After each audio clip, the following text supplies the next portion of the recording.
ನಮಸ್ತೆ TV 24 news ವಾಹಿನಿಗೆ ಸ್ವಾಗತ. ಮಹಾರಾಷ್ಟ್ರದ ಉಜ್ಜನಿ ಜಲಾಶಯದಿಂದ ಭೀಮಾ ನದಿಗೆ 42,000 ಕ್ಯೂಸೆಕ್ ನೀರು ಹರಿಬಿಡಲಾಗಿದ್ದು, ಕಲಬುರಗಿ ಜಿಲ್ಲೆಯ ಅಫಜಲ್ಪುರ ತಾಲೂಕಿನ ಸೊನ್ನಾ ಬ್ಯಾರೇಜಿಗೆ ನೀರು ತಲುಪಿದ್ದು, ಸೊನ್ನಾ ಬ್ಯಾರೇಜಿನಿಂದ 4,000 ಕ್ಯೂಸೆಕ್ ನೀರು ಭೀಮಾ ನದಿಗೆ ಹರಿಬಿಡಲಾಗ್ತಾ ಇದೆ.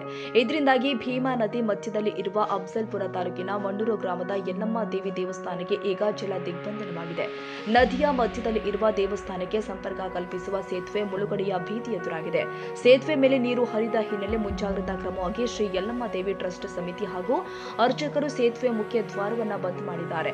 ಭಕ್ತರಿಗೆ ದೇವಿಯ ದರ್ಶನಕ್ಕೆ ಪ್ರವೇಶವನ್ನ ತಾತ್ಕಾಲಿಕವಾಗಿ ನಿಷೇಧ ಮಾಡಲಾಗಿದೆ. ಭಕ್ತರಿಗಾಗಿ ಹೊರಗಿನಿಂದಲೇ ದೇವಿಯ ದರ್ಶನಕ್ಕೆ ವ್ಯವಸ್ಥೆ ಕಲ್ಪಿಸಲಾಗಿದೆ.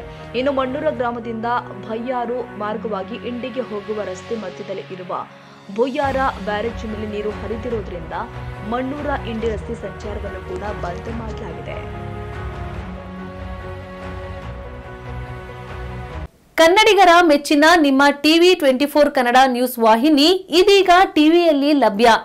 ಕರ್ನಾಟಕ ಮತ್ತು ದೇಶ ವಿದೇಶದ 360 ಡಿಗ್ರಿ ಸುದ್ದಿ ಹಾಗೂ ಉತ್ತರ ಕರ್ನಾಟಕ, ಬೆಳಗಾವಿ, ಬಾಗಲಕೋಟೆ, ಧಾರವಾಡ, ಹಾವೇರಿ, ಗದಗ, ಬಿಜಾಪುರ ಜಿಲ್ಲೆಯ ಕ್ಷಣ ಕ್ಷಣದ ವಿವರವನ್ನ ಪಡೆಯುವುದಕ್ಕೆ ಟಿವಿ 24 ಕನ್ನಡ ನ್ಯೂಸ್ ವಾಹಿನಿಯನ್ನ ಲೈಕ್ ಮಾಡಿ, ವಿಡಿಯೋಗಳನ್ನ ಶೇರ್ ಮಾಡಿ, ಕಮೆಂಟ್ ಮಾಡುವ ಮೂಲಕ ನಮ್ಮ ವಾಹಿನಿಗೆ ಸಹಕಾರ ನೀಡಿ ಮತ್ತು ಚಾನೆಲ್ ಅನ್ನ ಸಬ್ಸ್ಕ್ರೈಬ್ ಮಾಡಿ. Thank you.